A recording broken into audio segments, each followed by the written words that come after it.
Okay, so a year back when I was 11 years old, I started really having a fascination for cubes. When I was like 7 or 8, I would often get a lot of 3 by 3 cubes as a gift or win them as a prize or etc. etc. But at that time, I didn't really like cubes that much and wouldn't be bothered enough to learn how to solve one. I sort of just left the solved cubes on shelves or on my table just as a decorational item.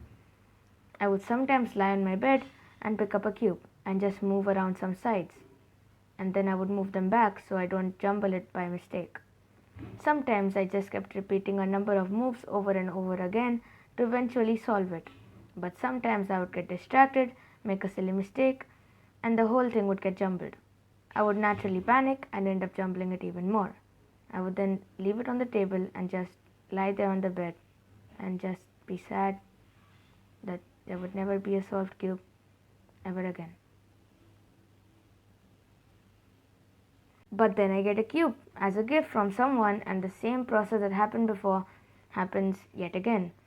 Eventually, I stopped caring and just left them where they were, unsolved.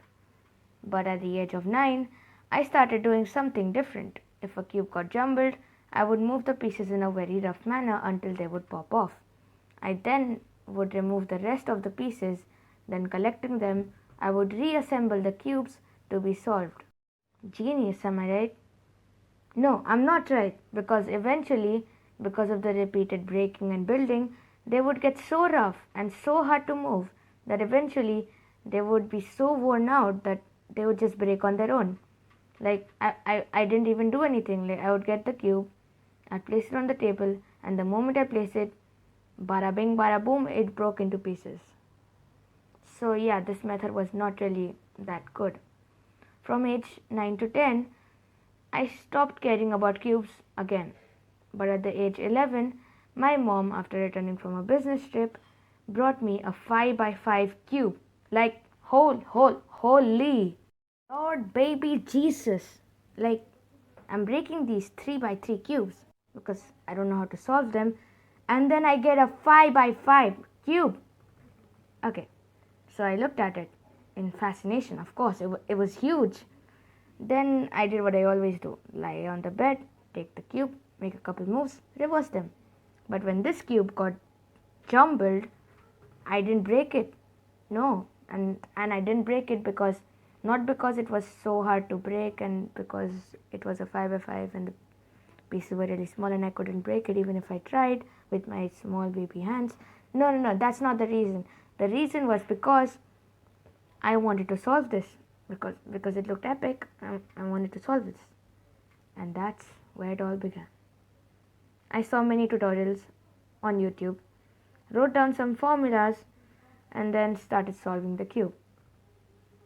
It took me about a day, but I finally learned all the formulas, and boy oh boy was I happy when I solved the 5 by 5 cube for the first time. It took me about 15 minutes to solve it the first time. I kept trying until I could solve it in under 5 minutes, and that's my record. That was a big achievement for me. Seeing how happy I was solving a 5 by 5 cube, I took my mom cube shopping and she bought me a 4 by 4, a 3 by 3, and a 2 by 2. I was as happy as a monkey that just got gifted 1 billion bananas.